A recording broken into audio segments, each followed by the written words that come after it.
ایک شخص نے اپنی پراڈو کسائی کی دکان کے سامنے کھڑی کی اور 1 کلو گوشت مانگا۔ اتنے میں ایک 1980 ماڈل کا ڈالا آ کر رکا اور اس میں سے اترنے والے نے 5 کلو گوشت، 3 کلو کلیجی اور 2 دیسی مرغیوں کا آرڈر دیا۔ پراڈو والا کھڑا رہا اور ڈالے والے کے جانے کا انتظار کرتا رہا۔ پھر کسائی سے پوچھا، یہ ڈالے والا اپنے گھر کے لیے گوشت لینے آیا تھا یا کسی کے گھر کام کرتا ہے؟ کسائی ہنستے ہوئے بولا، یہ کوئی کام وام ہی تو نہیں کرتا، بس 3 مالدار بیواؤں سے شادی کر رکھی ہے جن کے شوہر بہت امیر تھے اور بہت مال چھوڑ کر مرکب گئے۔ بس اب یہ ہر دوسرے دن اسی طرح آ کر آرڈر کرتا ہے، دوسروں کا کمایا پیسہ اپنے اوپر لٹا رہا ہے۔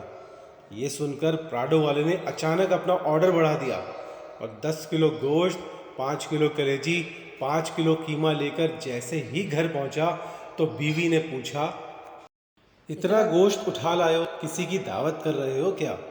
کہنے لگا، کوئی دعوت نہیں، بس اب جب تک زندہ ہوں اپنا مال خوب کھایا کروں گا، اس سے پہلے کہ کوئی ڈالے والا آ جائے اور میرا مال اڑائے۔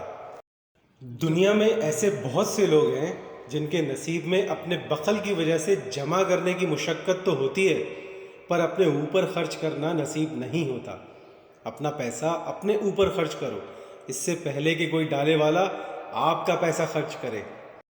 اسی طرح کے مزیدار واقعات، علمی اور ادبی معلومات کے لیے لال ٹی وی کو لائک اور سبسکرائب کرنا ہرگز مت بھولیے گا۔ شکریہ۔